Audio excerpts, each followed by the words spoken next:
ನಮಸ್ಕಾರ. ಪಾಕ್ ವಿರುದ್ಧ ಕೊಹ್ಲಿಯ ಆರ್ಭಟವನ್ನ ಕಂಡು ದಂಗಾದರು ಆಸೀಸ್ ದಿಗ್ಗಜರು. ನಂತರ ನೀಡಿದರು ದೊಡ್ಡ ಹೇಳಿಕೆ. ಹಾಗಾದರೆ ಸುದ್ದಿಯ ಸಂಪೂರ್ಣ ಮಾಹಿತಿ ಏನು?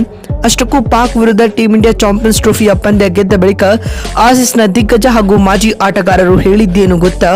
ಹೀಗೆ ಇದರೆಲ್ಲದರ ಬಗ್ಗೆ ಇವತ್ತಿನ ಈ ಒಂದು ವಿಡಿಯೋದಲ್ಲಿ ಸಂಪೂರ್ಣವಾಗಿ ತಿಳಿಸಿಕೊಡ್ತಾ ಹೋಗ್ತೀನಿ. ಆದ್ದರಿಂದ ದಯವಿಟ್ಟು ಈ ವಿಡಿಯೋವನ್ನ ಕೊನೆವರೆಗೂ ನೋಡಿ. ಹೌದು, ದುಬೈನಲ್ಲಿ ನಡೆದ ಭಾರತ ಮತ್ತು ಪಾಕಿಸ್ತಾನ ನಡುವಿನ ಹೈ ವೋಲ್ಟೇಜ್ ಪಂದ್ಯದಲ್ಲಿ ಟೀಂ ಇಂಡಿಯಾವು ಕೊನೆಗೂ 6 ವಿಕೆಟ್ಗಳ ಭರ್ಜರಿ ಗೆಲುವು ದಾಖಲಿಸಿದೆ ಸ್ನೇಹಿತರೆ. ಇದರೊಂದಿಗೆ ಐಸಿಸಿ ಚಾಂಪಿಯನ್ಸ್ ಟ್ರೋಫಿ 2025ರ ಆವೃತ್ತಿಯಲ್ಲಿ ಸತತ 2 ಗೆಲುವುಗಳನ್ನು ಸಂಪಾದಿಸಿಕೊಂಡು ಸೆಮಿಸ್ಗೆ ಎಂಟ್ರಿ ನೀಡಿದೆ ಅಂತಾನೆ ಹೇಳಬಹುದು. ಅತ್ತ ಪಾಕ್ ತಂಡವು 2 ಸೋಲುಗಳೊಂದಿಗೆ ಚಾಂಪಿಯನ್ಸ್ ಟ್ರೋಫಿಯ ಸೆಮಿಸ್ ರೇಸ್ನಿಂದ ಹೊರಬಿದ್ದಿದೆ. ವಿಪರ್ಯಾಸದ ಸಂಗತಿ ಏನಪ್ಪಾ ಅಂತಂದ್ರೆ ಈ ಬಾರಿ ಚಾಂಪಿಯನ್ಸ್ ಟ್ರೋಫಿಯನ್ನ ಸ್ವತಃ ಪಾಕಿಸ್ತಾನ ತಂಡವೇ ಹೋಸ್ಟ್ ಮಾಡಿತ್ತು ಸ್ನೇಹಿತರೆ. ದುಬೈನಲ್ಲಿ ನಡೆದಂತ ಈ ಒಂದು ಪಂದ್ಯದಲ್ಲಿ ಟಾಸ್ ಗೆದ್ದಂತಹ ಮೊಹಮ್ಮದ್ ರಿಜ್ವಾನ್ ರವರು ಮೊದಲು ಬ್ಯಾಟಿಂಗ್ ಮಾಡುವ ಆಯ್ಕೆಯನ್ನು ಆಯ್ದುಕೊಳ್ಳುತ್ತಾರೆ. ಅದರಂತೆ ಪಾಕಿಸ್ತಾನ ತಂಡವು 49.4 ಓವರ್ಗಳಲ್ಲಿ 241 ರನ್ ಕಲೆ ಹಾಕಿ ಆಲ್ಔಟ್ ಆಗಿತ್ತು. ತಂಡದ ಪರ ಸೌದ್ ಶಕೀರ್ 62 ರನ್ ಬಾರಿಸಿದರೆ ಮೊಹಮ್ಮದ್ ರಿಜ್ವಾನ್ 46 ರನ್ಗಳ ಕೊಡುಗೆ ನೀಡಿದರು. ಮತ್ತು ಇತ್ತ ಟೀಂ ಇಂಡಿಯಾ ತಂಡದ ಪರ ಕುಲ್ದೀಪ್ ಯಾದವ್ ಮತ್ತು ಹಾರ್ದಿಕ್ ಪಾಂಡ್ಯ ಕ್ರಮವಾಗಿ 3 ಮತ್ತು 2 ವಿಕೆಟ್ ಕಬಳಿಸಿ ಮಿಂಚಿದರು.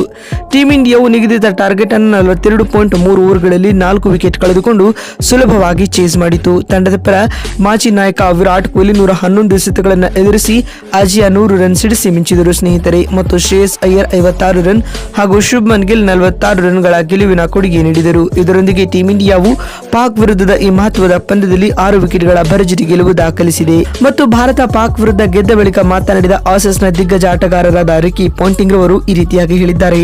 ಟೀಂ ಇಂಡಿಯಾವು ಚಾಂಪಿಯನ್ಸ್ ಟ್ರೋಫಿಯಲ್ಲಿ ಅಪಾಯಕಾರಿಯಾದ ಆಟವನ್ನ ಆಡುತ್ತಿದೆ. ಬಾಂಗ್ಲಾ ವಿರುದ್ಧ ಭರ್ಜರಿ ಗೆಲುವು ದಾಖಲಿಸಿದ್ದ ಭಾರತ ಇದೀಗ ಪಾಕ್ ವಿರುದ್ಧ ಅದ್ಭುತ ಜಯಬೇರಿ ಬಾರಿಸುವ ಮೂಲಕ ಸೆಮಿಫೈನಲ್ಗೆ ಎಂಟ್ರಿ ನೀಡಿದೆ. ಭಾರತ ತಂಡವನ್ನ ಚಾಂಪಿಯನ್ಸ್ ಟ್ರೋಫಿಯಲ್ಲಿ ಯಾವ ತಂಡದಿಂದಲೂ ಸೋಲಿಸಲು ಸಾಧ್ಯವಿಲ್ಲ ಎಂದು ರಿಕಿ ಪಾಂಟಿಂಗ್ ಹೇಳಿದ್ದಾರೆ. ಮತ್ತು ಮಾತು ಮುಂದುವರೆಸಿದ ಅವರು, ವಿರಾಟ್ ಕೊಹ್ಲಿ ಕಳೆದ ಕೆಲ ಸಮಯದಿಂದ ಕೆಟ್ಟ ಫಾರ್ಮ್ನಿಂದಾಗಿ ಬಳಲುತ್ತಿದ್ದರು. ಆದರೆ ಇಂದಿನ ಪಂದ್ಯದಲ್ಲಿ ಸೆಂಚುರಿ ಸಿಡಿಸಿ ಲೈಕ್ಗೆ ಮರಳಿದ್ದಾರೆ. ಇನ್ಮುಂದೆ ಕೊಹ್ಲಿ ಚಾಂಪಿಯನ್ಸ್ ಟ್ರೋಫಿಯಲ್ಲಿ ಬೊಬ್ಬರಿಸಲಿದ್ದಾರೆ ಎಂದು ರಿಕಿ ಪಾಂಟಿಂಗ್ ಹೇಳಿದ್ದಾರೆ ಸ್ನೇಹಿತರೆ. ಇನ್ನು ಇದಾದ ಬಳಿಕ ಮಾತನಾಡಿದ ಆಸೀಸ್ನ ಇನ್ನೋರ್ವ ದಿಗ್ಗಜ ಆಟಗಾರರಾದ ಬ್ರಿಟ್ಲಿ ರವರು ಹೀಗೆ ಹೇಳಿದ್ದಾರೆ. 2025ರ ಚಾಂಪಿಯನ್ಸ್ ಟ್ರೋಫಿಯನ್ನ ಸ್ವತಃ ಪಾಕಿಸ್ತಾನ ತಂಡ ಹೋಸ್ಟ್ ಮಾಡುತ್ತಿದ್ದರೂ ಕೂಡ ಸೆಮಿಸ್ ರೇಸ್ನಿಂದಾಗಿ ಪಾಕ್ ತಂಡ ಇದೀಗ ಟೀಂ ಇಂಡಿಯಾ ವಿರುದ್ಧ ಸೋಲುವ ಮೂಲಕ ಹೊರಬಿದ್ದಿದೆ. ಮತ್ತು ಟೀಂ ಇಂಡಿಯಾವು ಚಾಂಪಿಯನ್ಸ್ ಟ್ರೋಫಿಯಲ್ಲಿ ಅದ್ಭುತ ಆಟವನ್ನಾಡುವ ಮೂಲಕ ಎಲ್ಲಾ ತಂಡಗಳಿಗೂ ಸೋಲಿನ ರುಚಿಯನ್ನು ನೀಡುತ್ತಿದೆ. ರೋಹಿತ್, ಶುಭ್ಮನ್ ಗಿಲ್, ವಿರಾಟ್ ಕೊಹ್ಲಿ, ಶ್ರೇಯಸ್ ಅಯ್ಯರ್ ಹೀಗೆ ತಂಡದ ಎಲ್ಲ ಆಟಗಾರರು ಅದ್ಭುತ ಲಯದಲ್ಲಿದ್ದಾರೆ. ಹೀಗಾಗಿ ಈ ಬಾರಿಯ ಚಾಂಪಿಯನ್ಸ್ ಟ್ರೋಫಿಯನ್ನ ಟೀಂ ಇಂಡಿಯಾ ಗೆಲ್ಲಲಿದೆ ಎಂದು ಬ್ರಿಟ್ಲಿ ಹೇಳಿದ್ದಾರೆ. ನೋಡಿದ್ರಲ್ಲ, ಪಾಕ್ ವಿರುದ್ಧ ಭಾರತ ಗೆದ್ದ ಬಳಿಕ ಆಸೀಸ್ ದಿಗ್ಗಜರು ಹೇಳಿದ್ದೇನು ಅಂತ ತಿಳಿಸಿಕೊಳ್ಳುವ ನಮ್ಮ ಈ ಪ್ರಯತ್ನ ನಿಮಗೆ ಇಷ್ಟವಾಗಿದ್ದಲ್ಲಿ ತಪ್ಪದೆ ಈ ಕೂಡಲೇ ಈ ವಿಡಿಯೋಗೊಂದು ಲೈಕ್ ಮಾಡಿ. ಮತ್ತೊಂದು ವಿಡಿಯೋದಲ್ಲಿ ಸಿಗ್ತೀನಿ. ನಮಸ್ಕಾರ.